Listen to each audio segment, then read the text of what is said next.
प्रभु यीशु मसीह का अति पवित्र नाम का महिमा हो। प्रभू येशू ख्रिस्ताच्या अति पवित्र नावाचा गौरव असो। प्रभु हमसे बहुत प्रेम करता है, इसलिए और एक बार इस तरह का संगति हमको दिया है। आणि प्रभू आपल्यावर खूप प्रेम करतो म्हणून अशा प्रकारची संगती प्रभूने आपल्याला दिली आहे। और प्रभु का वचन इतना सत्य है जब कहता है कि जब भी 2 और 3 प्रभु के नाम में एकत्र होते समय में वो प्रभु के बीच में वो संगति हो रहा है। आणि प्रभूचं वचन आपल्याला अशा प्रकारे सांगतं की ज्या ठिकाणी दोघे किंवा तिघे प्रभू येशू ख्रिस्ताच्या नावामध्ये एकत्र जमतात त्या ठिकाणी प्रभू असतो। तो वहाँ पर प्रभु है करके बोलते समय में वचन में ऐसा नहीं लिखा है कि प्रभु आएगा।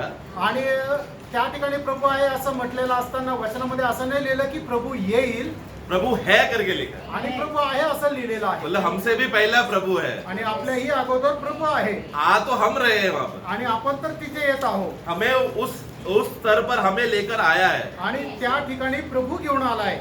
हम लोग हमेशा एकत्र होने के लिए एकत्र होना पड़ता है, लेकिन प्रभु वहाँ पर पहले से ही है। आणि आपल्याला एकत्र येण्याकरता त्या ठिकाणी जावं लागतं, पण त्या ठिकाणी प्रभु हे अगोदरच आहे। ऐसा महान परमेश्वर की उपस्थिति में बने रहना बोला तो हमारे लिए बहुत भाग्य बात है प्रियो। आणि अशा महान प्रभूच्या उपस्थितीमध्ये राहणं म्हणजे आपल्याकरता खूप मोठी गोष्ट आहे। और उस भाग्य अवस्था में आज हम लोग को फिर से प्रभु ने वो अवसर दिया प्रभु का उस संगति में, इसके लिए मैं प्रभु को बहुत धन्यवाद देता हूँ। आणि अशा भाग्य अवस्थेमध्ये येण्याकरता प्रभूने आपल्याला खूप मोठी कृपा केली, त्याच्याकरता प्रभूच्या नावाला धन्यवाद असो। हम लोग प्रतिदिन जैसे एक दिन एक संगति में प्रभु का वचन में जब हम लोग ध्यान करते समय में, अभ्यास करते समय में, ये हमारे लिए एक फायदा है कि मसीह का उस प्रेम का गुण की बातें या ज्ञान की बातें प्रतिदिन में उस बातों में हम बढ़ते जा रहे हैं। आणि दररोज संगती आपण करतो, त्याच्याद्वारे आपला फायदा हा आहे की प्रभूच्या ज्ञानामध्ये आपण वाढत आहोत। और ये एक नया जन्म पाया हुआ विश्वासी के लिए बहुत अत्यंत जरूरत है। आणि नवा जन्म प्राप्त झालेल्या विश्वासणाऱ्याकरता हे खूप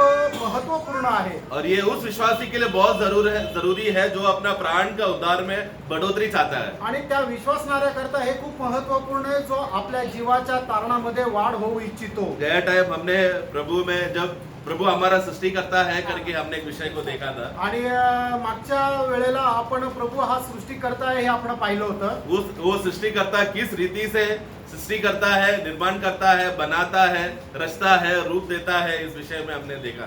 आणि तो सृष्टिकर्ता कशा प्रकारे सृष्टी करतो, कशा प्रकारे बनवतो आणि कशा प्रकारे रचना करतो हे आपण पाहिलं होतं। और मनुष्य एक ऐसा खास जीवी है, ये तीनों बातें मनुष्य में प्रभु ने किया है। आणि मनुष्य असा एक विशेष प्राणी आहे की या तिन्ही गोष्टी ज्या आहेत ते परमेश्वराने मनुष्यामध्ये केल्या आहे। क्योंकि परमेश्वर जो सब चीजों में मुमकिन है, काबिल है, वो अपने सब गुणों को लेकर हमें बनाया है। आणि प्रभू ज्या सर्व गोष्टी करता तो योग्य किंवा लायक आहे, त्याने आपल्याला बनवलेलं आहे। हमने कोलोस्यों का पुस्तक पहला अध्याय उसका 16 हम वाक्य आधार लिए थे, वही आज हम लेंगे। कोलोसे 1 का 16। कलसीकराचं पत्र पहिला अध्याय आणि त्याचं 16 वचन। क्योंकि उसी में सारी वस्तुओं की सृष्टि हुई, हाँ, स्वर्ग की हो अथवा पृथ्वी की, देखी या अनदेखी, क्या सिंहासन, क्या प्रभुताएं, क्या प्रधानताएं, क्या अधिकार, सारी वस्तुएं उसी के द्वारा सारी वस्तुएं उसी के द्वारा और उसी के लिए सृष्टि गई। हाँ, हमने गया बार देखा था सारा वस्तुएं उसी के द्वारा हुआ है करके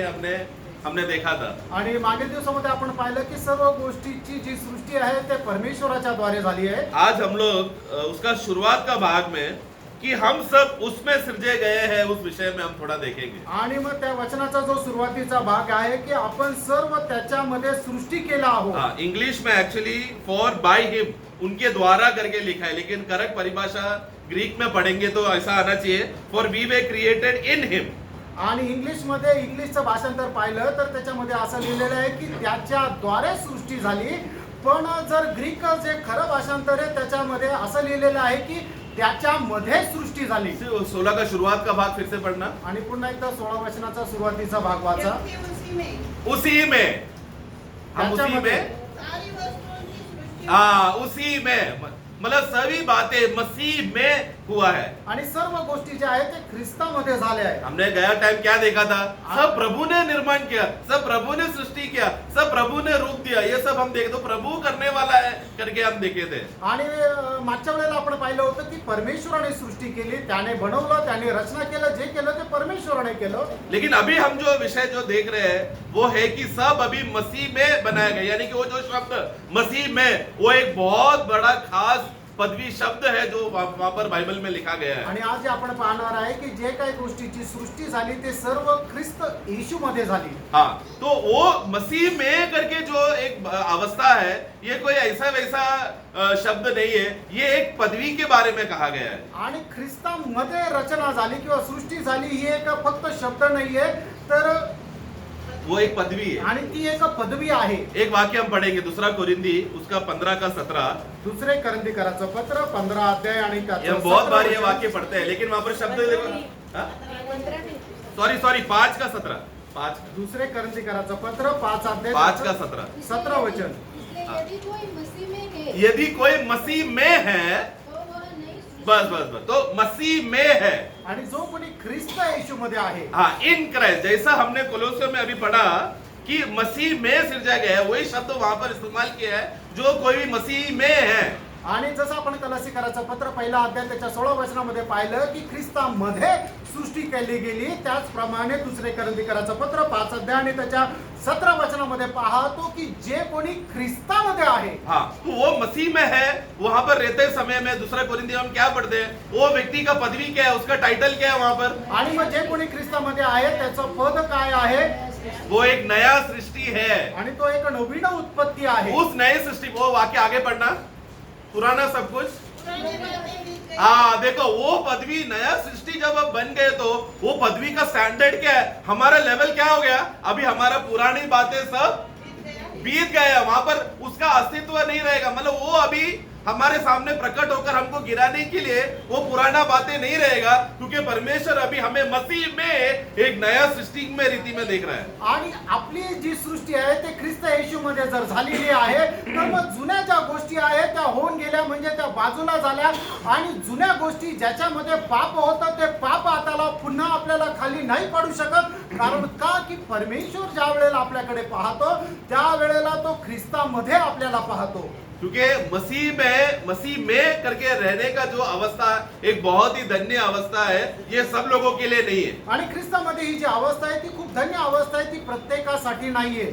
तो परमेश्वर ने जब स्वर्गदूतों को बनाया, आणि देवाने ज्या वेळेला स्वर्गदूतांना वो बनवलं लोग ने स्वर्गदूतों को बनाया, लेकिन स्वर्गदूत मसीह में है करके बोल सकते हैं क्या? आणि त्यांना स्वर्गदूतांना बनवण्यात आलं, पण ते स्वर्गदूत ख्रिस्तामध्ये आहे असं म्हणू शकतो का? देखो, सभी सृष्टियों में परमेश्वर का कुछ कुछ गुण सृष्टियों में जीवियों में रहेगा, लेकिन मसीह में पाया जाना करके बोलना, ये बात ही अलग है. आणि प्रत्येक सृष्टीमध्ये परमेश्वराचे काही थोडेफार गुण राहतील, पण एखादा व्यक्ती ख्रिस्तामध्ये आहे तर ती खूप मोठी अशी गोष्ट आहे. वो स्थान में, वो स्टैंडर्ड में परमेश्वर जब हमें मसीह में लेकर आया, बोला तो प्रियो, उसका मतलब हम लोग कोई साधारण लोग नहीं है, हम लोग का अवस्था बोला तो एक बहुत बड़ा अवस्था है. आणि परमेश्वर जर आपल्याला ख्रिस्तामध्ये घेऊन आला तर मग आपली अवस्था जी आहे ती साधारण नाही तर खूप मोठी अवस्था आहे. और वो अभी नहीं मालूम पड़ेगा जब हम लोग ये मरण हाथ देह को छोड़कर महिमादायक शरीर को धारण करेगा, तब हमको उसका महत्व समझ में आएगा. आणि त्याचं महत्व आता आपल्याला कळणार नाही, पण ज्या वेळेला आपलं हे मर्त्य शरीर आपण सोडून देऊ आणि ते गौरवयुक्त शरीर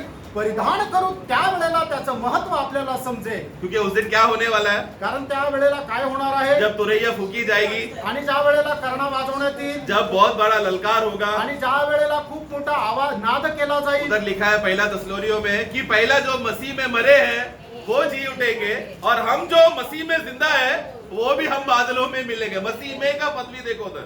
आणि मग त्या वेळेला काय होईल, पहिले थेसलोनिकराचं पत्र 4 अध्यायामध्ये दिलेलं आहे की जे ख्रिस्तामध्ये मेलेले आहे ते पहिले उठविल्या जातील आणि आपण जे जिवंत आहोत ते रूपांतरित केले जाऊ. 4 का 16 पढ़ना जल्दी. 4 अध्याय 16 वचन वाचा, सिर्फ आखिरी भाग पढ़ लो.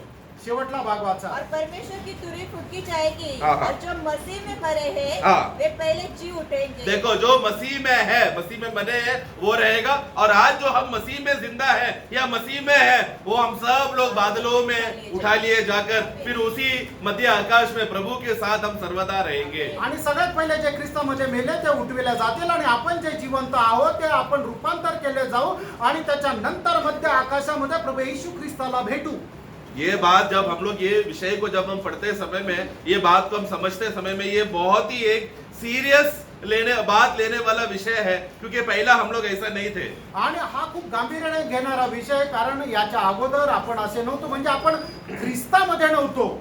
हाँ, एक समय में हम लोग पहले ऐसा नहीं था, लेकिन अभी हम है। आणि अगोदर आपण ख्रिस्तामध्ये नव्हतो, पण आपण आता ख्रिस्तामध्ये आहोत. ये इसका जो वैल्यू है, जो मूल्यता, ये जो मैं स्टेटमेंट बोल रहा हूँ कि हम मसीह में है करके अवस्था, इसका मूल्यता यहूदी लोग जानते हैं, हम लोग नहीं जानते. आणि आपण ख्रिस्तामध्ये आहोत याचं जे महत्व आहे ते आपल्याला नाही ठाऊक, तर ते यहुदी लोकांना ठाऊक आहे. क्योंकि यहूदियों के साथ का जब तुलना करते समय में, जब हम लोग उनके साथ एक कंपैरेटिव स्टडी करेगा, तब हमें मालूम पड़ेगा, अरे हमारा अवस्था क्या था, तो यहूदी लोग कितना भाग्य थे एक समय में. आणि यहुदी लोकांसोबत ज्या वेळेला आपण आपली तुलना करू त्यावेळेला आपल्याला समजेल की आपली अवस्था किती घाणेरडी होती, किती मलिन होते आणि यहुदी लोक किती आशीर्वादित होते. हाँ, उदाहरण के लिए हम एक वाक्य पढ़ेंगे, एफिसियों का पुस्तक 2 अध्याय इफिसकराचं पत्र त्याचा 2 अध्याय 11, 12 और 13. 11, 12, 13 वचन. इस कारण स्मरण करो हाँ, देखो पौलुस यहाँ पर एफिसियों मंडली को एक बात याद दिलाने के लिए याद दिला रहा है, स्मरण करो. आणि प्रेषित पौल इफिसकराच्या मंडळीला एक गोष्ट आठवण करायला सांगतो कि तुम जो शारीरिक रीति से हाँ। अन्य जाति हो और जो लोग शरीर में हाथ के किए हुए खतने से खतना वाले कहलाते हैं, वे तुमको खतना रहित कहते हैं. तुम लोग उस समय मसीह से अलग और इस्राएल की प्रजा के पद से अलग किए हुए और प्रतिज्ञा के वाचा के भागी न थे और आशाहीन और जगत में ईश्वर रहित थे. हाँ। पर अब यीशु मसीह में तुम जो पहले दूर थे, मसीह के लहू के कारण निकट हो गए हो. हाँ, बस उधर है ना, पौलुस यहाँ पर ये शब्द लिखते समय में अपने आप को एफिसों के साथ दूर करके बात कर रहे हो. आणि या ठिकाणी प्रेषित पौल हे वचन लिहित असताना तो आपल्या स्वतःला इफिसकराच्या मंडळीपासून वेगळं करून हे लिहित आहे. जब भी पौलुस मंडली के विषय में बात करता है तो वो हमेशा हम करके बात करता है. आणि ज्या वेळेला प्रेषित पौल मंडळी संबंधाने काही बोलत असताना तो आपण हा शब्द प्रयोग करतो. लेकिन यहाँ पर देखो कैसा लिखा है, आणि या ठिकाणी कसं लिहिलंय 11 का शुरुआत में देखो, तुम स्मरण करो करके लिखा है. आणि है की 11 नहीं? वचनाच्या सुरुवातीला असं म्हटलेलं आहे की तुम्ही आठवण करा. मतलब ये बात को पौलुस को स्मरण करना है क्या? आणि या गोष्टीची आठवण पौलाला करण्याची गरज आहे का? क्योंकि पौलुस इस विषय में यहूदियों के साथ नहीं है, क्योंकि वो पहले से ही यहूदी है. आणि या विषय संबंधाने प्रेषित पौल जो आहे तो यहुदी लोकांसोबत नाही, कारण तो पहिल्यापासून यहुदी आहे. फिर उसका 12 में लिखा है कि एक समय में तुम लोग बिना मसीह के थे. आणि 12 वचनामध्ये असं म्हटलेलं आहे की तुम्ही एके वेळेला ख्रिस्त विरहित होते. हम लोग करके बोला है क्या? आणि आपण असं म्हटलं आहे का? तुम लोग, तुम्ही लोक. क्योंकि तुम लोग अन्य जाति हो, मैं यहूदी हूँ. आणि तुम्ही अन्य जातीचे आहात आणि मी यहुदी आहे. वाक्य 13 में क्या लिखा है? आणि 13 वचनामध्ये काय परंतु लिहिलंय? अब तुम लोग मसीह यीशु में हो. आणि आता तुम्ही ख्रिस्त येशू मध्ये आहात. कैसा वो संबंध देखो, पौलुस यहाँ पर क्या रखना चाहता है. अन्य जाति के साथ का उसका रिश्ता देखो कैसा है. आणि अन्य जातीचे जे लोक आहेत त्यांच्या सोबत संबंध कसा आहे. क्यों? क्योंकि पौलुस जब उसको नया जन्म में, जब उसको प्रभु का प्रकाश मिला या ज्ञान का, उत्तमता का, तेज का वो प्रकाश मिला, तो उसको तभी समझ में आया कि मसीह में रहने का एक सौभाग्य की बात है, एक धन्य बात है. वो पौलुस जल्दी समझ गया. आणि मग ज्या वेळेला प्रेषित पौलाचं तारण झालं त्यावेळेला तो उत्तम प्रकाश त्याला मिळाला आणि मग त्यावेळेला त्याला समजलं ख्रिस्तामध्ये राहण्याचं भाग्य किती मोठं आहे. तो ये तो सच है कि पौलुस जब साउल था तब वो मसीह में नहीं था. आणि एक गोष्ट खरी आहे की प्रेषित पौल जो आहे तो ज्या वेळेला शाऊल होता त्यावेळेला तो ख्रिस्तामध्ये नव्हता. परंतु ये यहाँ पर वो विषय नहीं बात कर रहा है. आणि या ठिकाणी तो ते नाही बोलत आहे. यहाँ पर 2 अलग अलग जातियों के बारे में बताया जा रहा है. आणि या ठिकाणी 2 भिन्न जाती संबंधाने सांगत आहे. उसमें से एक यहूदी है और दूसरा है अन्य जाति. आणि पहिलं एक यहुदी आहे आणि दुसरं म्हणजे युनानी आहे, म्हणजे अन्य जाती. तो यहूदी लोग का खासियत क्या है? उन लोगों को पहले से ही वाणी दिया गया था कि मसीहा, मसीह करके नहीं, मसीहा जो अभिषेक, जो लोगों को अपना दुख तकलीफ क्लेश से बचाकर इस्राएल राज्य स्थापना करेगा करके, ये बात का भविष्यवाणी बहुत ही पहले से भविष्यवक्ताओं के द्वारा दिया गया था. आणि इस्रायल लोकांना हे अभिवचन परमेश्वराच्या द्वारे त्याचे दास लोकांच्या जे संदेश आहेत त्यांच्याद्वारे मिळालेलं होतं की मसीहा येणार आहे आणि मग यहुदी लोकांना त्यांच्या सर्व दुःख कष्ट संकटातून बाहेर काढून इस्रायल एक राष्ट्र बनवणार आहे. और उस राज्य में वहां पर वो मसीहा अपना राज्य स्थापना करेगा. आणि मग त्या राज्यामध्ये ख्रिस्त जो मसीहा आहे तो आपलं राज्य प्रस्थापित करेल. उस तत्व में अगर यह इजरायली अगर तुमको आना है तो सबसे पहला तुम लोगों को एक बात जानना पड़ेगा कि तुम लोग सभी लोगों के बीच में तुम लोग खतना पाए हुए लोग है करके ये बात का गवाही यहूदी लोगों में रहना चाहिए. आणि मग त्याच्यामध्ये तुम्हाला जर सहभागी व्हायचं तर त्याच्याकरता तुम्ही जे आहे सुनता झालेले सर्व लोक आहे ही साक्ष तुम्हाला देता आली पाहिजे. तो खतना लोग जो खतना प्राप्त किए हुए लोग हैं वो लोग अन्य जाति को देखकर क्या बोलेंगे? तुम लोगों ने खतना नहीं पाया है. आणि ज्यांची सुनता झाली आहे ते इतर लोकांना काय म्हणतील? तुमची सुनता नाही झाली. उसका पढ़ना 11 फिर से पढ़ना. 11 वचन पुन्हा एकदा वाचा. इस कारण स्मरण करो हाँ। कि तुम जो शारीरिक रीति से अन्य जाति हो हाँ। और जो लोग शरीर में हाथ के किए हुए खतने से खतना वाले कहलाते हैं हाँ। वे तुमको खतना रहित कहते हैं. देखो तुमको खतना रहित करके कहते थे. आणि ज्यांची हाताने सुनता झालेली आहे ते तुम्हाला बेसुनता असं म्हणतात. याकूब तू कौन कहता था तुम लोग खतना नहीं है? जिनका खतना हो गया है. आणि मग त्यांना बेसुनता कोण म्हणत होतं? ज्यांची सुनता झालेली आहे. तो क्या हो गया? एक भेदभाव वहां पर आ गया. आणि त्या ठिकाणी एक भेदभाव आला. तो ये तो परमेश्वर ने दिया हुआ एक आज्ञा के अनुसार खतना का लागू वहां पर हुआ है. लेकिन खासी यहाँ पर पौलुस यहाँ पर क्या बताना चाहता है? हम यहूदी लोग का खासियत क्या है? परमेश्वर ने हमको ये वाणी दिया है लेकिन तुम लोग अन्य जाति को ये वाणी तुम लोग के पास नहीं था. आणि यहूदी लोकांची जी सुनता आहे ती परमेश्वराच्या आज्ञेनुसार झालेली आहे म्हणून ते लोक काय म्हणतात की देवाची वाणी आम्हाला मिळालेली आहे पण ती तुम्हाला नाही मिळालेली. हम लोग एक वाक्य पढ़ेंगे उत्पत्ति का पुस्तक उसका 17 अध्याय उसका वाक्य 10 से लेकर 14 तक. आणि उत्पत्ती 17 अध्याय 10 ते 14 वचन. हाँ तेरे साथ बांधी हुई वाचा हाँ जिसका पालन तुझे और तेरे पश्चात तेरे वंश को करना पड़ेगा वह यह है तुम में से एक एक पुरुष का खतना हो. हाँ तुम अपनी अपनी खलड़ी का खतना करा लेना. जो वाचा मेरे और तुम्हारे बीच में है उसका यही चिन्ह होगा. पीढ़ी पीढ़ी में केवल तेरे वंशी के लोग नहीं पर जो तेरे घर में उत्पन्न हुआ हो अथवा परदेशों से रुपा देकर मोल दिया जाए. हाँ ऐसे सब पुरुष भी जब 8 दिन के हो जाए तब उनका खतना किया जाए. जो तेरे घर में उत्पन्न हो अथवा तेरे रुपये से मोल दिया जाए उसका खतना अवश्य ही किया जाए. इस प्रकार मेरी वाचा जिसका चिन्ह तुम्हारी देह में होगा हाँ। वह युग युग रहेगी. जो पुरुष खतना रहित रहे हाँ। अर्थात जिसकी खलड़ी का खतना न हो नहीं हो. वह प्राणी अपने लोगों में से नष्ट किया जाए. हाँ क्योंकि उसने मेरे साथ बांधी हुई वाचा को तोड़ दिया. हाँ ये प्रभु जब अब्राहम को बोल रही है वाक्य अभी हमने पढ़ा वाक्य 14 में जो पुरुष ने खतना नहीं किया हो उसी को अपने ही लोगों से उसको बाहर निकालना. ये किसके बारे में बोल रहा है? यहूदी लोगों के बारे में. आणि मग या ठिकाणी परमेश्वर अब्राहमाला काय म्हणतो की ज्या पुरुषांनी आपली सुनता केलेली नाहीये त्यांना आपल्या लोकांमधून काढून टाका. हे परमेश्वर कोणा संबंधाने म्हणत आहे तर यहूदी लोकांसंबंध. अगर यहूदी के जात के अंदर ही इतना स्ट्रिक्टनेस है एक बाहर का अन्य जाति आएगा तो क्या होगा फिर उसका? आणि यहूदी जातीमध्ये जर एवढं सक्त असे नियम आहे तर मग बाहेरच्या जातीच्या लोक जर आले तर मग त्यांच्यासाठी कसं राहील? क्योंकि वहां पर प्रभु ने क्या कानून दिया? प्रभु क्या कहता है उसका 11 में हम पढ़ते हैं कि मैंने तेरे साथ यहोवा परमेश्वर कहता है हे अब्राहम मैंने तेरे साथ एक वाचा बांधा है. वो वाचा बांधने का चिन्ह है खतना. आणि मग या ठिकाणी परमेश्वर अब्राहमला म्हणतो की तुझ्या सोबत मी एक करार केलेला आहे आणि त्या कराराचं चिन्ह आहे म्हणजे सुनता. तो ये चिन्ह तेरे परिवार से आए हुए सभी पुरुष के वंश में होना चाहिए. ये चिन्ह आणि तुझ्या पिढीमध्ये जन्मणाऱ्या प्रत्येक मुलाला ही सुनता लागली गेली पाहिजे. परंतु जो अब्राहम का वंश से नहीं है वो आणि जे अब्राहमाच्या वंशाचे नाहीये त्यांचं काय? वो लोग क्या कहलाए जाएंगे? आणि ते काय म्हटले जातील? तुम लोग को ये खतना नहीं है. क्यों? क्योंकि तुम लोग यहोवा के लोग है ही नहीं. आणि तुम्हाला ही सुनता नाहीये कारण तुम्ही परमेश्वराचे लोकच नाहीये. तो ये बात पौलुस को समझ गया कि वो अपने आप को एक थोड़ा अपने आप को भाग्य समझता है क्योंकि मैं मसीह में आने से पहले से भी मैं कहां पर था? यहोवा परमेश्वर का वाणी और खतना का अवस्था मुझ में था. आणि मग या ठिकाणी प्रेषित पौलाला या गोष्टीचा आनंद आहे की मी ख्रिस्तामध्ये नसताना सुद्धा यहोवा परमेश्वराची जी वाणी आणि त्याचे नियम माझ्यामध्ये होते. फिलिप्पी का पुस्तक में 2 अध्याय में वो कहता है कि मैं भी खतना किया हुआ मैं एक व्यक्ति हूं करके. आणि फिलिप्पियराचं पत्र 2 अध्यायामध्ये प्रेषित पौल म्हणतो की मी सुद्धा एक सुनता झालेला मनुष्य आहे. मेरा 8वां दिन मेरा खतना हुआ इसलिए वो अपने विषय में बहुत घमंड करता है वो. आणि 8व्या दिवशी माझी सुनता झाली म्हणून त्या विषया संबंधाने तो खूप गर्व करतो.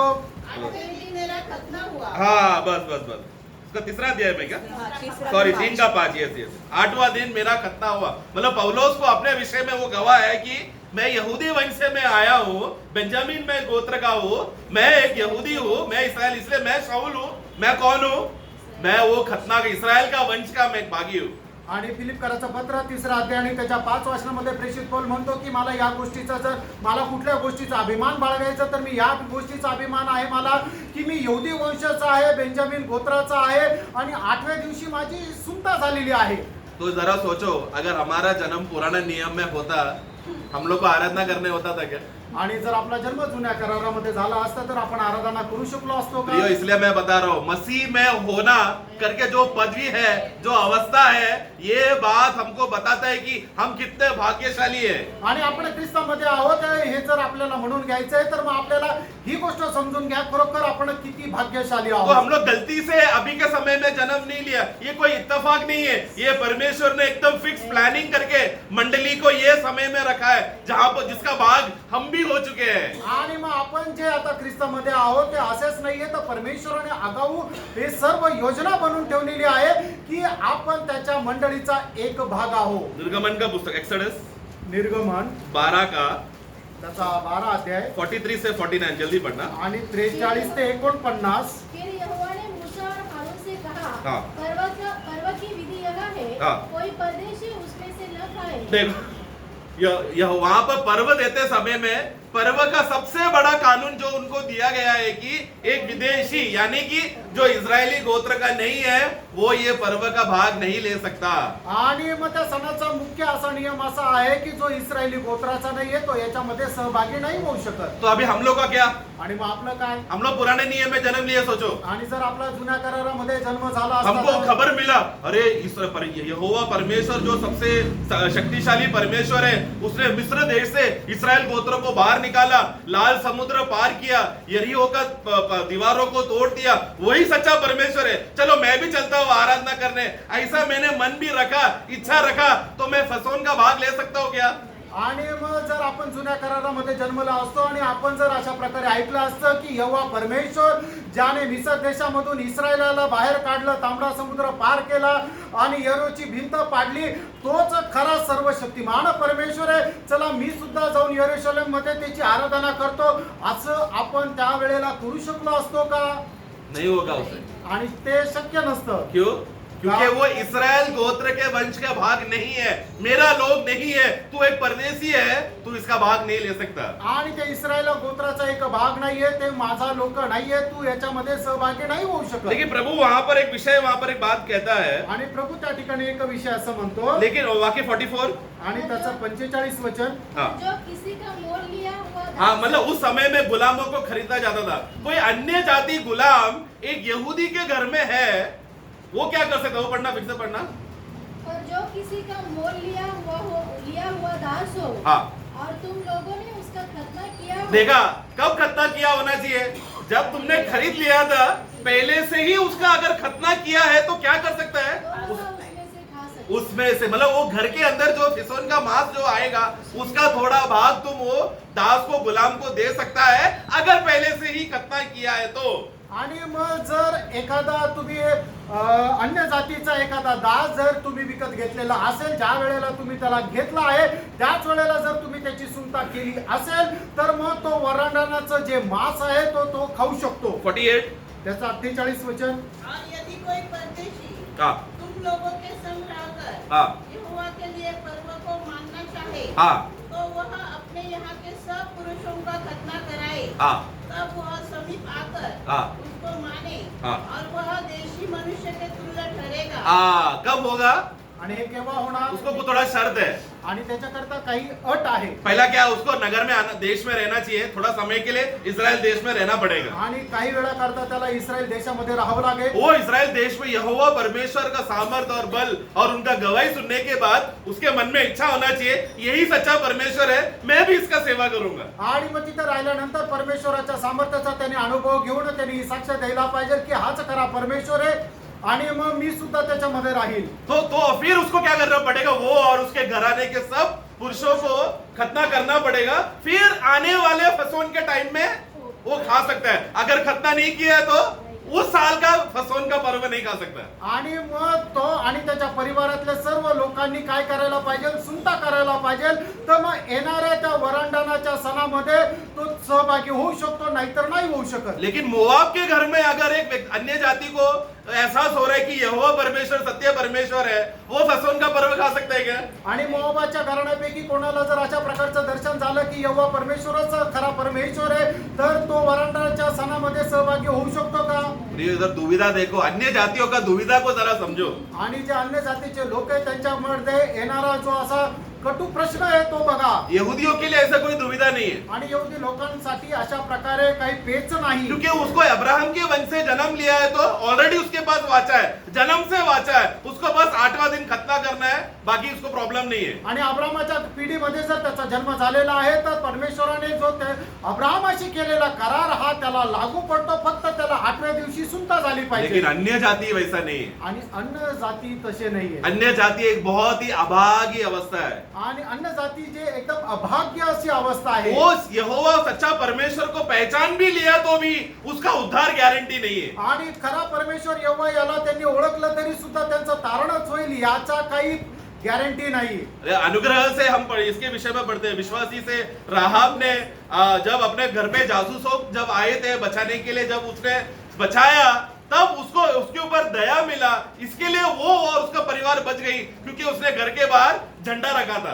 आणि राहाबच्या घरी ज्या वेळेला जे जासूस आहे ते लपणा करता आले त्यावेळेला तिने त्यांना आश्रय दिला, म्हणूनच काय झालं की देवाची कृपा तिच्यावर झाली। वैसे ही मोआब के कुटुंब से जन्म लेने वाली रूत के जीवन में भी बहुत बड़ा अनुग्रह उसको प्रभु के दया से मिला। अगर उसने बोआज को उसने जल्दी अपने आप में शरण स्थान पा लिया, इसके लिए वो बच गई। आणि त्याचप्रमाणे रूथवर सुद्धा परमेश्वराची खूप मोठी कृपा झाली की तिने बोआजचा आश्रय घेतला, म्हणून तिच्यावर कृपा झाली। ऐसा गिन गिन कर 1-2 जन का नाम हमको इधर उधर मिलेगा, लेकिन स्वाभाविक रीति से अन्य जाति का अवस्था बोला तो एकदम श्रापित और गिरा हुआ दशा में। आणि एकदम मोजून मापून काही लोकांचं उदाहरण आपल्याला बायबल मध्ये पाहायला भेटेल की जे अन्य जातीचे लोक आहे की ज्यांनी परमेश्वरावर विश्वास ठेवून त्यांचं तारण झालं, पण असं सरसगट अन्य जातीच्या लोकांचं तारण झालं असं पाहायला भेटत नाही। हम लोग और एक वाक्य एक्सोडस का पुस्तक उसका 29 का 32-33 आणि निर्गमन त्याचा 29 अध्याय त्याचं 31 आणि 32 वचन। तब हारून अपने पुत्रों समेत उस मेढ़े का मांस हाँ। और टोकरी की रोटी दोनों को मिलाप वाले तंबू के द्वार पर खाए। इन पदार्थों से उसका संस्कार और उन्हें पवित्र करने के लिए प्रायश्चित किया जाएगा। हाँ।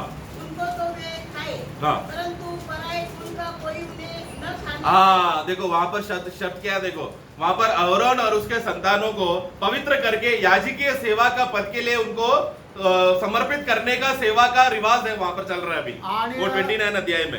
अहरोन आणि त्याचे जे पुत्र आहे त्यांना काय आहे की राजकीय सेवेकरता नियुक्ती मिळालेली आहे। तो वो याजकीय सेवा वो लोग करते समय में, उस समय में जब वो लोग बलिदान करके भोजन जब खाएंगे, वो सिर्फ लेवी गोत्र और अहरोन के पुत्र ही खा सकते हैं। आणि मग ते याजकीय सेवा करत असताना ज्या होमार्पण केलेलं राहायचं त्यावेळेला जे मांस आहे ते फक्त लेवी गोत्राच्या लोकांना आणि अहरोन आणि त्यांच्या लेकरांना भेटायचं। तो वो एक बहुत ही खास और आशीषमय करने वाला पवित्र प्रकार का बलि है, जो सेवा के लिए अलगवाई प्राप्त किए हुए लोगों के लिए। वहां का इस्राएल का बाकी गोत्र नहीं खा सकता है। ऐसा है तो अन्य जाति लोग बाहर से खाली देख सकते हैं। आणि मग त्यावेळेला सुद्धा केलेलं जे होम अर्पण आहे ते खूप विशेष प्रकारचं आहे की ते फक्त लेवी गोत्राच्या लोकांना आणि अहरोन आणि त्याच्या संततीला ते भेटेल, इस्रायलाच्या उरलेल्या 11 गोत्रांनाही ते भेटणार नाही। वापस हम लोग आते हैं एफेसों का पुस्तक 2 अध्याय, इफिसकराचं पत्र त्याचा 2 अध्याय उसका 12वां वाक्य।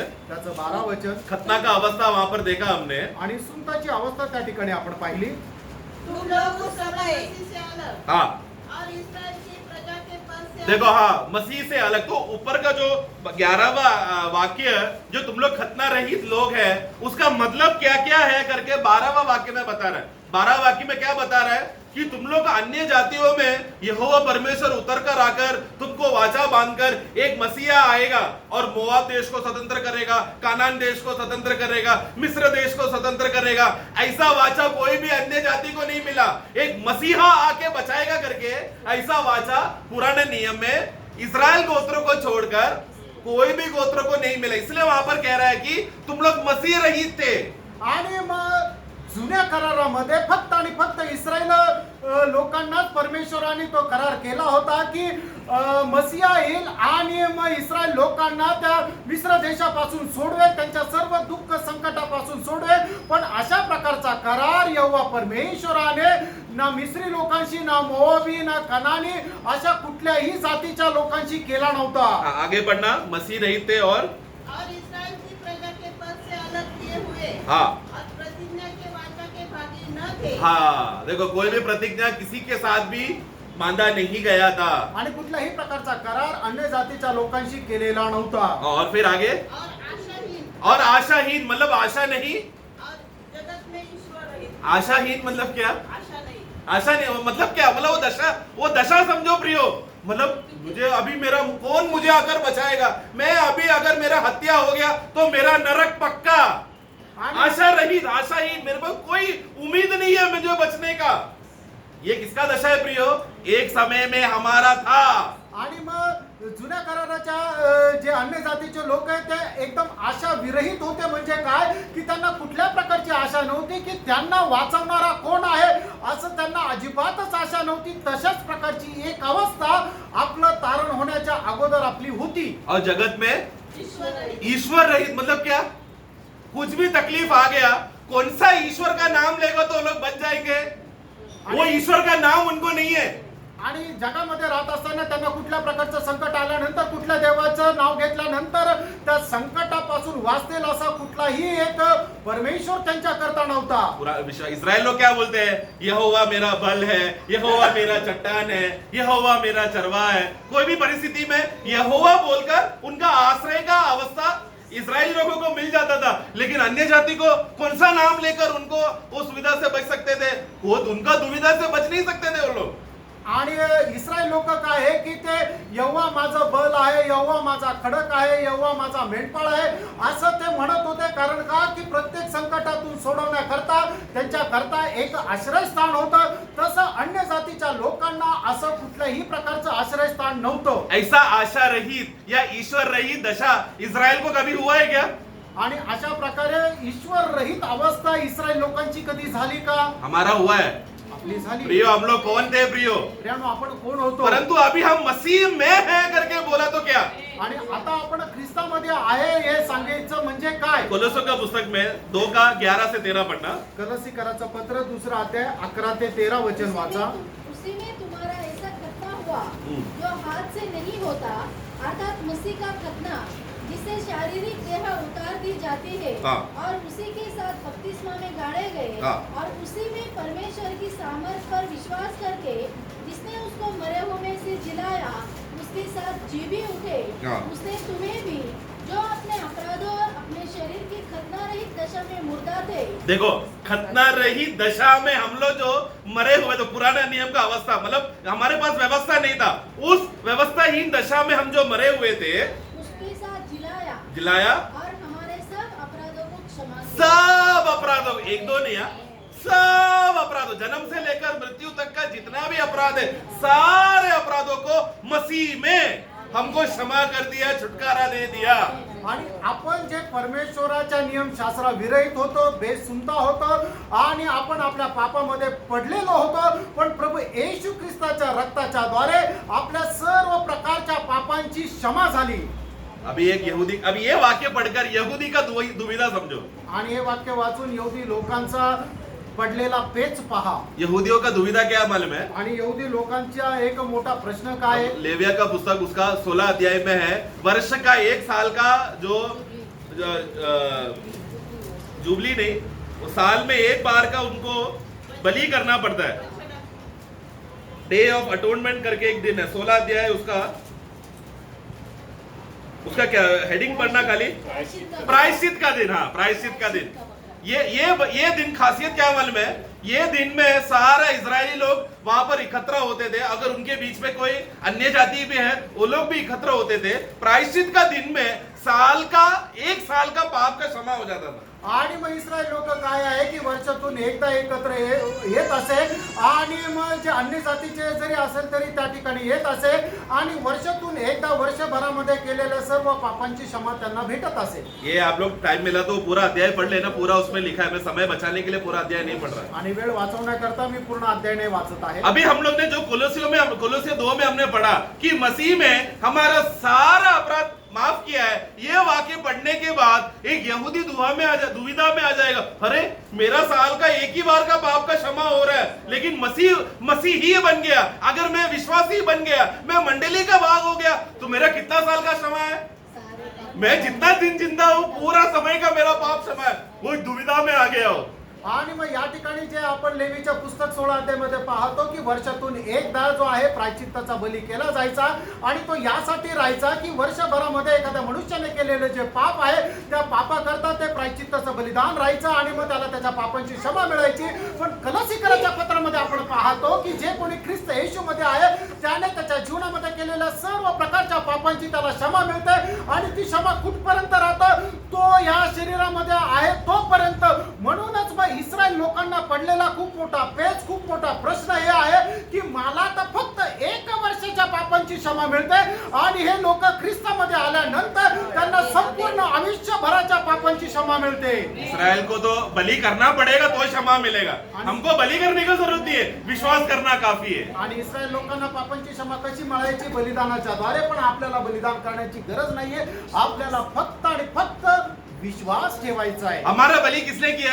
आणि आपल्या करता लागणारे जे प्रायश्चित्ताचं बलिदान आहे ते कोणी केलं? आमेन। वो पढ़ेंगे हम लोग इब्रानियों का पुस्तक 9 का 12 आणि इब्रिकराचं पत्र त्याचा 9 अध्याय आणि 12 वचन। और भगवान बछड़ों के लहू के द्वारा नहीं, हाँ पर अपने ही लहू के द्वारा हाँ एक ही बार पवित्र स्थान में प्रवेश किया और अनंत छुटकारा प्राप्त। अनंत छुटकारा, सर्वदा का छुटकारा। मराठी में पढ़ना हुआ कि आणि बकरे व वासरे यांचे नव्हे हा. तर स्वतःचे रक्त अर्पण करून हा. एकदाच परम पवित्र स्थानात गेला हा. आणि त्याने सार्वकालिक मुक्ती मिळवली। हाँ, सर्वकालिक, सर्वदा के लिए एक मुक्ति मिला, आणि छुटकारा दिया।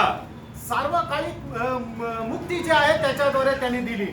तो वो गाय बकरे बैल का लहू से नहीं, आणि कुठल्याही प्रकारच्या जनावराच्या रक्ताच्या द्वारे नाही। वो लहू कहाँ पर इस्तेमाल करते थे? आणि तो ते रक्त आहे ते कुठे उपयोगात या आले? कब करते थे? पुराने नियम में करते थे। आणि जुन्या करारामध्ये ते रक्त वापरले लेकिन जो कोई मसीह में है आणि जे कोणी ख्रिस्त येशू मध्ये आहे उनको अभी बैल बकरी का लहू लेकर आने का जरूरत नहीं है, उसको सिर्फ कलवरी क्रूस पे यीशु मसीह का लहू को देखना है। आणि मग त्याला कुठल्या प्रकारचं जनावराचं रक्त घेऊन येण्याकरता आणण्याची गरज नाहीये, तर त्याला फक्त वधस्तंभावर प्रभू येशू ख्रिस्ताने सांडवलेले जे रक्त आहे त्याच्याकडे विश्वासाने पाहायचंय। इब्रानियों 10 का 14 इब्रिकराचं पत्र 10 अध्याय 14 वचन। क्योंकि उसने एक ही चढ़ावे के द्वारा हाँ, एक ही चढ़ावे के द्वारा, उन्हें जो पवित्र किए जाते हैं हाँ मतलब हम जो पवित्र किए गए हैं सर्वदा के लिए सिद्ध कर दिया है, होगा नहीं, कर दिया है। आणि ते मराठी में पढ़ो, अर्पण जे आहे ते करून टाकलेलं आहे। आमेन। पढ़ना मराठी में।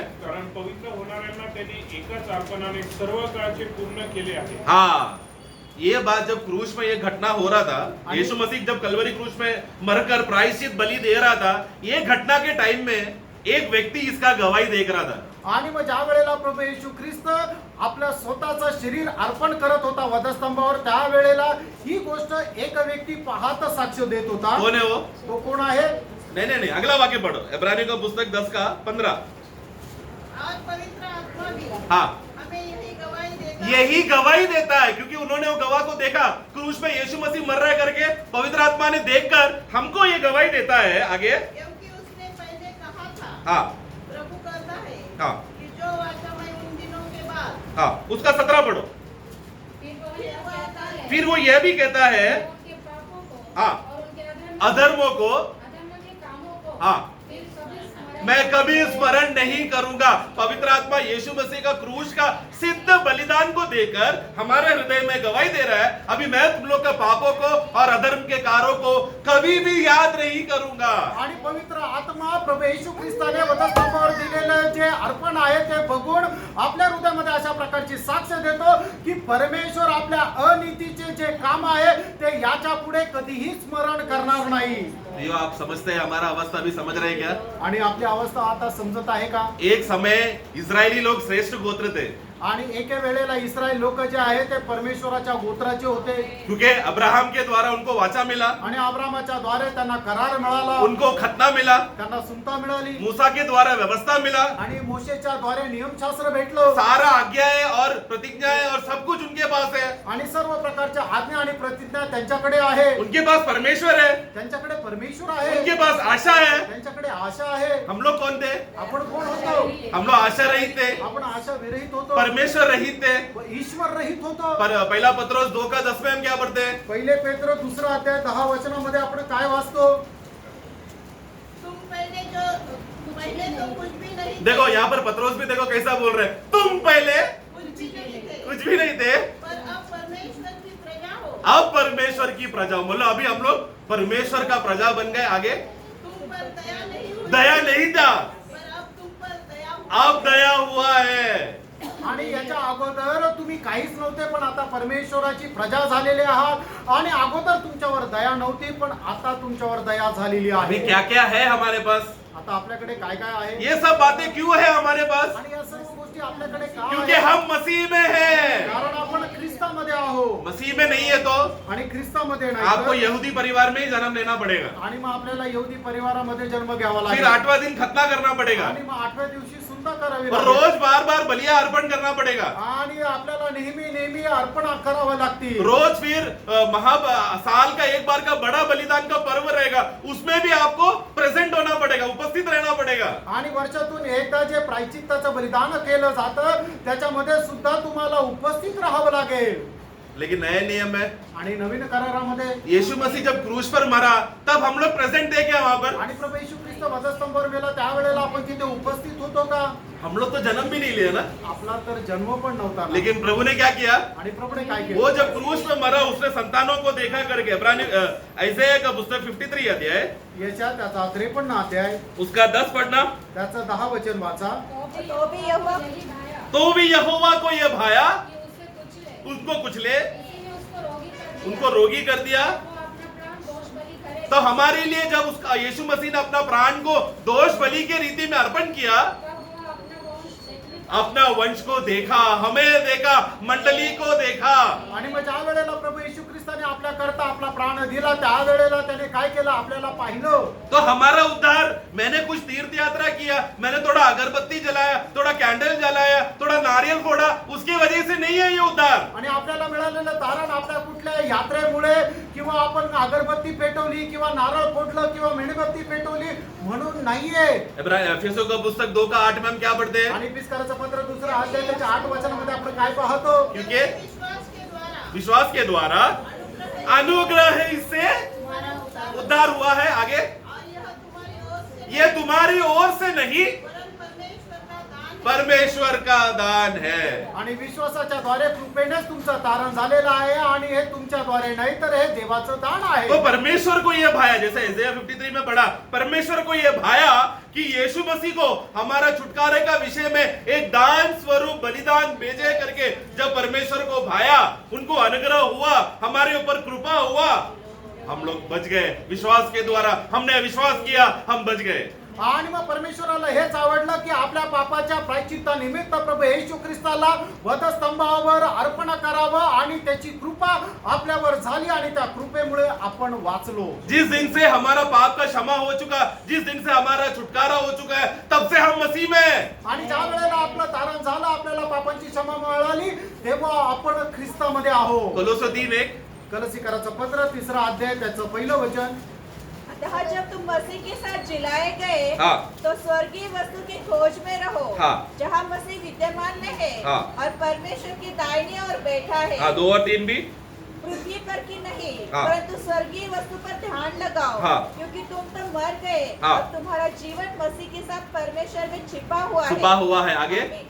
जब मसीह जो हमारा जीवन है हाँ। प्रकट होगा हाँ। तब तुम भी उसके साथ महिमा सहित प्रकट किए जाओगे। हम लोग जब पाप और अधर्म में हम जो मरे हुए थे, ऐसा मरे हुए लोगों को जब जिलाया, हमें भी स्वर्ग में पिता के दाहिने और मसीह में या मसीह के साथ हमें बिठाया। आणि मग आपण पाप आणि अनितीमुळे जे मेलेलो होतो आपल्याला सुद्धा ख्रिस्तामध्ये जिवंत केलं किंवा ख्रिस्तामध्ये ठेवलं। तो मसीह में है करके बोलना प्रियो, ये एक छोटी बात नहीं है, ये बहुत बड़ी बात है। आणि आपण ज्या ख्रिस्तामध्ये आहे ती एक छोटा शब्द नाहीये तर ही खूप मोठा शब्द आहे आणि ती एक पदवी आहे। जैसा हम लोग इब्रानियों 2:3 में पढ़ते हैं कि इतना बड़ा उद्धार हमको मिला, उसी रीति से मसीह में है बोला तो बहुत बड़ी बात है। आणि ज्याप्रमाणे इब्रिकराचं पत्र 2 अध्याय त्याच्या 3 वचनामध्ये आपण पाहतो की आपल्याला मिळालं तारण एवढं मोठं आहे, त्याचप्रमाणे आपण जे ख्रिस्तामध्ये आहोत ते खूप मोठी गोष्ट आहे। तो अब क्या आणि आता काय? एफेसियों का पुस्तक 2:19 आणि इब्रिकराचं पत्र 2 अध्याय 19 वचन। हाँ। इसलिए तुम अब विदेशी हाँ। और मुसाफिर नहीं नहीं रहे, परंतु पवित्र लोगों के संगी, हाँ। स्वदेशी और परमेश्वर के घराने के हो गए। हाँ, देखो पहला पवित्र लोग कौन था? आणि पहिले जे पवित्र लोक ते कोण होते? सिर्फ इस्राएल लोग थे, और अभी ऐसा नहीं है। आणि ते फक्त इस्रायल लोक होते, पण आता तसं नाहीये। परंतु अब कोई जो है मसीह में है, आणि आता जे ख्रिस्त येशू मध्ये वो आहे एक नया सृष्टि है, आणि ते एक नवीन उत्पत्ती और ये आहे। पुराना नियम का इस्राएल को भी ये अवस्था में आना पड़ेगा। आणि जुन्या कराराच्या इस्रायल लोकांना सुद्धा या अवस्थेमध्ये यावं लागेल। आज इस्राएल के पास मंदिर नहीं है, आणि आज इस्रायलाकडे मंदिर नाही, उनका बलिया नहीं हो रहा, आणि त्यांचं ते होम अर्पण होत नाहीये, क्योंकि उनका मंदिर खत्म हो गया है। आणि त्यांचं जे मंदिर आहे ते नाश झालंय। क्योंकि प्रभु ने एक जीवित और एक नया मंदिर खड़ा करके रखा है आत्मिक दुनिया में, जो हम हैं। आणि प्रभूने एक जिवंत असं मंदिर उभं केलेलं आहे, ते आत्मिक जगामध्ये ते आपण आहोत। मतलब लकड़ी लेकर या थोड़ा ईंट लेकर दीवार खड़ा करके, बिल्डिंग खड़ा करके, मंदिर है करके या मंडली है करके बोलकर, वो नहीं है मंडली, हम हैं प्रभु के सत्य मंडली। आणि वीट आणि मातीची अशी जी भिंत उभं करून इमारत केलेली आहे ते म्हणजे प्रभूची मंडळी आहे असं नाहीये, तर आपण जे आहोत ते आपण प्रभूची मंडळी आहोत। ऐसे मंडली में जो आए हुए लोग या मंडली बन चुके हुए लोग, उनको शारीरिक खतना करने की जरूरत नहीं है, बल्कि मसीह में हमारा खतना हो चुका है। आणि मग जे ख्रिस्तामध्ये आलेले लोक, जे मंडळीचे लोक आहेत, त्यांना सुनता करण्याची गरज नाहीये, कारण आपली आत्मिक सुनता झालेली आहे। फिलिपियों का पुस्तक उसका 3 अध्याय 1 से 3। फिलिप्पीकराचं पत्र 3 अध्याय 1 ते 3 वचन। इसलिए मेरे भाइयों, हाँ। प्रभु में आनंदित रहो। हाँ। वे ही बातें तुमको बार बार लिखने में मुझे तो कोई कष्ट नहीं होता। हाँ। और देखो, ये बात तुम्हारे लिए लिखने के लिए मैं बार बार लिखने, क्योंकि ये फिलिपियो मंडली को भी लिखा है, कोलोसे मंडली को भी लिखा है, एफेसी को लिखा है, गलती को, बहुत मंडलियों को इसने लिखा है, और बार बार लिखने के पौलुस को दुख नहीं हो रहा है, खुशी की बात है, उसको एक अभिमान की बात है, क्योंकि अभी हम लोग एक नया वंश, एक नया जाति बन चुके हैं। आणि मग या ठिकाणी प्रेषित पौल हा वारंवार सर्व मंडळांना सांगण्याकरता त्याला दुःख नाहीये तर आनंद होता, कारण का की आपण एक नवीन उत्पत्ती झालेलो हाँ, आहोत। आगे। और इसमें तुम्हारी कुशलता है। हमें देखो तुम्हारी किसकी, क्यों? वो तो यहूदी है, तुम लोग बोला अन्य जाति के लिए खुशी की बात है।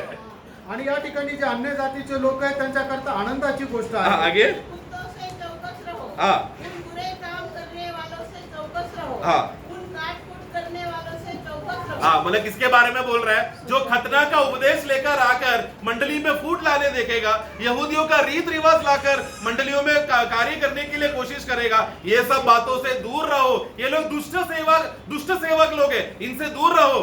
आणि मग जे सुनतेचा उपदेश घेऊन येतात किंवा यहुदी लोकांचे ज्या जुन्या रूढी परंपरा आहेत त्याचा उपदेश घेऊन येतात, या ठिकाणी प्रेषित पौल म्हणत आहे की या सर्व गोष्टीपासून तुम्ही दूर राहा।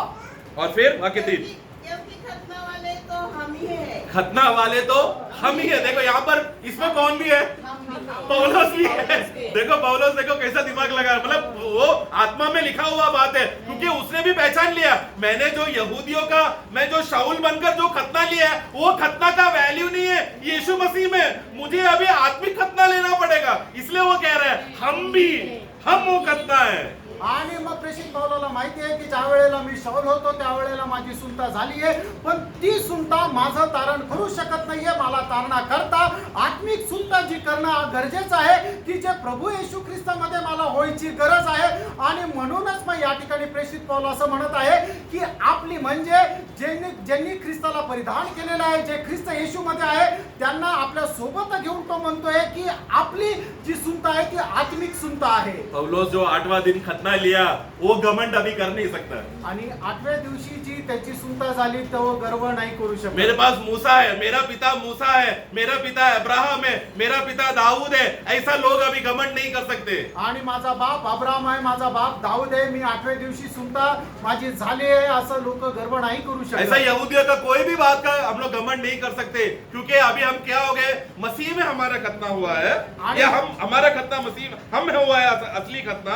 आणि आपण जे आहे खरा सुनता झालेलो. वाक्य 3 तिसरं वचन, क्योंकि वाले तो हम ही है जो परमेश्वर के आत्मा की अगुवाई से उपासना करते हैं, आमेन. और मसीह यीशु पर घमंड करते हैं, हाँ. और शरीर पर भरोसा नहीं रखते. Worship God in spirit, rejoice, मसीह में आनंद करते हैं, ऐसा नहीं है. मराठी में पढ़ना वाक्य 3. कारण जे आपण देवाच्या आत्म्याने सेवा करणारे, हा. ख्रिस्त येशू विषयी अभिमान बाळगणारे, हाँ, अभिमान. ओके, मतलब मसीह में घमंड. ओके, घमंड है मतलब घमंड मतलब rejoice. We rejoice in the Lord. पहला क्या था, सिर्फ यहूदी लोग को ही खुशी मिलता था. अभी मसीह में आ गया तो यीशु मसीह ने जब नया नियम लाया तो यहूदी लोग रोने लग गए. अभी हमारा क्या, हे प्रभु आप अन्य जाति को लेकर बचा के चले गए, हमारा क्या. लेकिन ऐसा नहीं, प्रभु ने दोनों भागों को, यहूदियों को भी और अन्य जातियों को, दोनों में मसीह में लाकर खतना का जो पुराना नियम का रिवाज को हटाकर मसीह में कर दिया. इसलिए मसीह में. आणि मग या ठिकाणी जे वचन सांगतं की ख्रिस्तामध्ये तुम्ही आनंद करा, पण हा आनंद फक्त यहूदी लोक करू शकत होते. पण ज्यांच्या पापांची क्षमा झालेली आहे, जे ख्रिस्त येशू मध्ये आहे, त्यांची जी आहे सुनता आत्मिक सुनता झालेली आहे आणि ते ख्रिस्तामध्ये आनंद करू शकता. म्हणून यहूदी लोक असं म्हटलंय की हे प्रभू तू तर आता अन्य जातींकडे गेला आणि त्यांना घेऊन जात आहे, पण तसं नाहीये. यहूदी लोक सुद्धा आनंद करू शकतात. ते कसं काय की त्यांनी सुद्धा ख्रिस्तामध्ये येणं, त्यांचं सुद्धा आत्मिक सुनता व्हायला पाहिजे.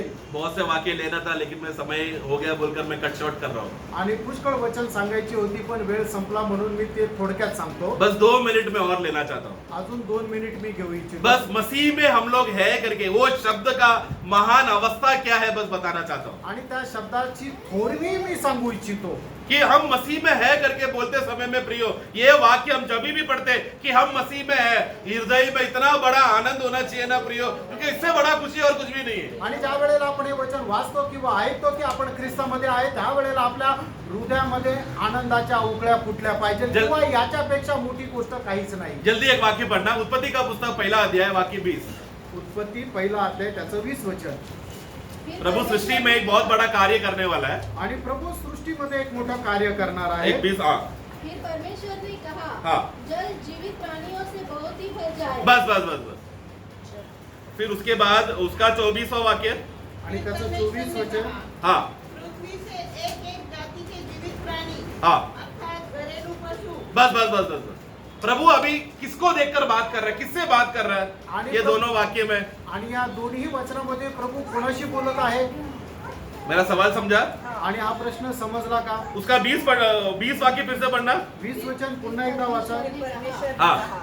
किससे कहा, परमेश्वर ने कहा. किसको, पढ़ो ना आगे, समुद्र लिखा नहीं है क्या, जल. जल जीवित प्राणी, हाँ, किसको, तो प्रभु ने किसको कहा, आणि जल को कहा कि जल में जीवित प्राणियां या मच्छियां उत्पन्न या हो जाए. आणि प्रभूने पाण्याला म्हटलं की त्या पाण्यामध्ये जल प्राणी आहेत त्यांची निर्माण हो. मतलब अगर प्रभु को अगर मच्छी बनाना है तो प्रभु ने किससे बात किया, आणि प्रभूला जर मासे बनवायचे त्याच्याकरता प्रभू कोणाशी बोलला. नदियों से और समुद्रों से, जल से बात किया. आणि पाण्याशी बोलला. और भूमि में जीवित जंतुओं को उत्पन्न करना था तो किससे बात किया, आणि मग पृथ्वीवर जीवजंतू हे तयार करायचे होते त्यावेळेला प्रभू कोणाशी बोलला. पृथ्वी से. क्लियर है ना, 24 में क्लियर लिखा है. आणि पृथ्वीशी बोलला. लेकिन मनुष्य को बनाना था तो प्रभु ने किससे बात किया, आणि ज्या वेळेला परमेश्वराला मनुष्य 26 बनवायचं, पढ़ो, 26 पढ़ो. फिर परमेश्वर ने कहा, हाँ. हम मनुष्य को हम मनुष्य को, अपने स्वरूप पर अपने. प्रियो वो अवस्था समझ रहे हैं क्या. आमेन. आणि प्रियांनो ती अवस्था समजत आहे का. मच्छी का वातावरण क्या है? मच्छी का वातावरण पानी है, जल है। अगर हाँ या आणि मासे ज्या वातावरणामध्ये राहतात ते पाणी आहे. अगर वो वातावरण जो पानी है उसको हटा दिया तो मच्छी जिंदा रहेगा क्या? आणि माशाला पाण्यातून बाहेर काढलं तर मासा जिवंत राहील का? जीव जंतुओं का जो वातावरण क्या है? भूमि और मिट्टी। आणि मग जे जीव जंतू आहे त्यांना राहण्याचं ठिकाण काय आहे? ती जमीन आहे. वो वातावरण को अगर हटा दिया तो जीव जंतु जिंदा रहेगा क्या? आणि मग त्यांना काढून पाण्यामध्ये टाकलं तर ते जिवंत राहतील का? ऐसा है तो मनुष्य का वातावरण कौन है? आणि असं जर आहे तर मनुष्याचं वातावरण कोण आहे? अगर मनुष्य में से परमेश्वर हटा दिया तो मनुष्य जिंदा रहेगा क्या? आणि मनुष्यामधून मर परमेश्वर जाएगा। काढून टाकलं तर मनुष्य जिवंत राहील का? तर नाही, मरून जाईल. इसलिए प्रभु ने हव्वा को आदम से कहा, बेटा ये ज्ञान का वृक्ष तू मत खाना, जिस दिन तू खाएगा तू मेरा वातावरण से बाहर निकल जाएगा, उस दिन तू निश्चय मरेगा। आणि म्हणूनच परमेश्वराने आदाम आणि हवेला म्हटलं की तू हे चांगलं आणि वाईटाचं ज्ञान देणाऱ्या झाडाचं फळ खाऊ नको, कारण ज्या दिवशी तू खाशील त्या वेळेला माझ्यातून तू बाहेर निघशील आणि निश्चित मरशील. लेकिन यीशु मसीह ने क्रूस में क्या किया? आणि येशू ख्रिस्ताने वधस्तंभावर काय केलं? उनका बलिदान की वजह से दोबारा हम लोग कहां पर आ गए? उसी में मसीह में आए, मतलब परमेश्वर का वातावरण में हम आ गए वापस। आणि प्रभू येशू ख्रिस्तापासून आपण प्रभू येशू ख्रिस्ताने वधस्तंभावर दिलेल्या बलिदानाच्या द्वारे काय झालं? आपण जे परमेश्वरापासून दूर किंवा परमेश्वरापासून बाहेर गेलेलो होतो त्या प्रभू येशू ख्रिस्ताच्या बलिदानाच्या द्वारे आपण पुन्हा परमेश्वरामध्ये आलो. हम लोग यूहन्ना 1:12 में हम पढ़ते हैं, पढ़ना नहीं, मालूम है वो वाक्य, जो कोई भी प्रभु यीशु मसीह को स्वीकारेगा उनको संतान होने का अधिकार मिला है। आणि मग योहान त्याचा पहिला अध्याय त्याच्या 12 वचनामध्ये असं लिहिलेलं आहे की ज्यांनी कोणी प्रभू येशू ख्रिस्तावर विश्वास ठेवला त्यांना परमेश्वराचा पुत्र होण्याचा अधिकार मिळाला आहे. मतलब हम मसीह में है करके इसका प्लानिंग उत्पत्ति से चल रहा है। आणि आपण ख्रिस्तामध्ये यायची जी योजना आहे ती उत्पत्तीपासून आहे. हमारा मसीह में जो आशीष है वो उत्पत्ति से चल रहा है। आणि ख्रिस्तामध्ये आपल्याला जो आशीर्वाद आहे तो उत्पत्तीपासून ठरलेला आहे. आज हम लोग बस समय का पूर्णता में हम समझ रहे हैं, लेकिन प्रियो हमारा वातावरण जो मसीह है वो सिर्फ मंडली में रहने वाले लोगों को ही मिलेगा प्रियो, इसलिए हमारा प्राण का उद्धार बहुत जरूरी है।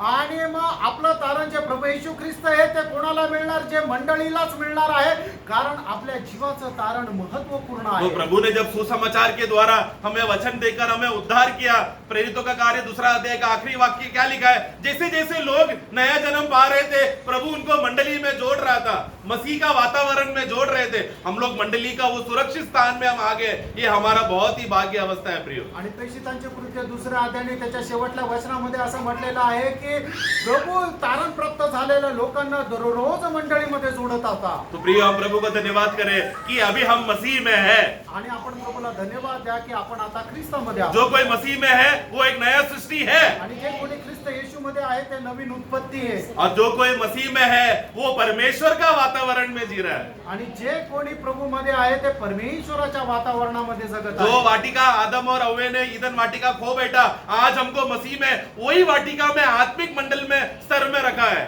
आणि आदम हवेने ज्या एदेन बागेमधून त्यांना बाहेर काढून टाकलेलं होतं, आज जे आपण आत्मिक आदाम आहोत आपल्याला पुन्हा त्या एदेन बागेमध्ये म्हणजे मंडळीमध्ये ठेवलेलं आहे. उस वातावरण में हम और अधिक मसीह को प्राप्त कर करके मसीह को खाकर मसीह को पीकर और हम बढ़े। प्रभु का सहायता हो। आणि त्या वातावरणामध्ये आपण अधिक जास्त राहत, अधिक जास्त ख्रिस्ताला खात आपण ख्रिस्तामध्ये अधिक जास्त वाढत जावं. प्रभूची स्तुती असो. Praise Lord.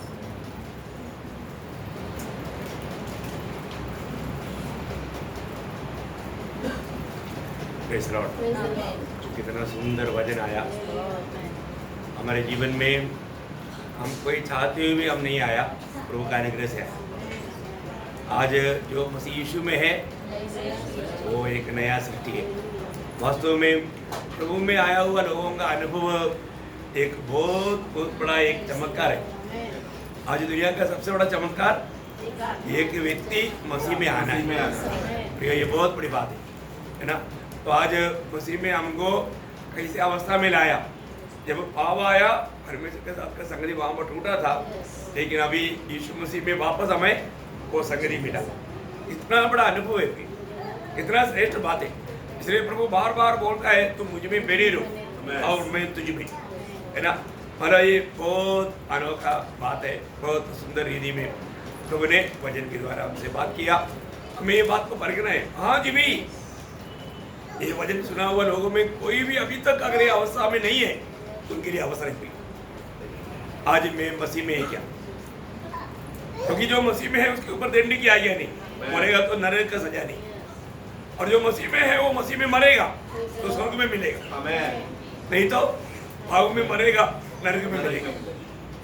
इसलिए प्रियो, आज भी जिन्होंने अभी तक उद्धार नहीं पाया, प्रभु यीशु मसीह को अपना दिल देने का मौका है।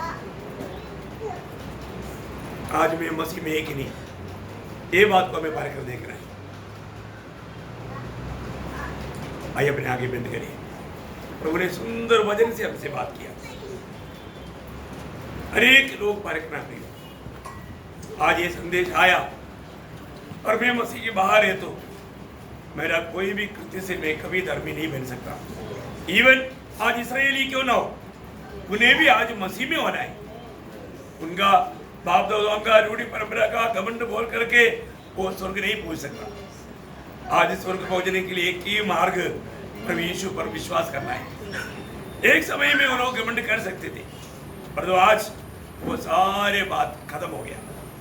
आज मसीह में पिता ने एक नया आरंभ शुरू किया, इसलिए सबको प्रभु यीशु पर विश्वास करके अपनी पाप क्षमा पाकर प्रभु का जीवन पाकर उसकी स्वभाव में बढ़ना है। तो आज हमें अपने आप को परखना है।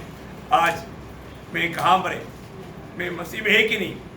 मसीह में है तो मैं बहुत धन्य व्यक्ति है, और मैं मसीह में नहीं है तो मेरा अवस्था बहुत भयानक है। मृत्यु समय नीचे नहीं, मरने से पहले ये बात को हमें यकीन करना है, मैं कहाँ मरे, मैं मसीह में हूँ कि नहीं। प्रभु को बहुत धन्यवाद देता है। प्रभु ने सुंदर वचन के द्वारा अनेक अवस्था जानकर हमसे बोला और बातचीत किया। प्रभु को महिमा मिले। आमीन।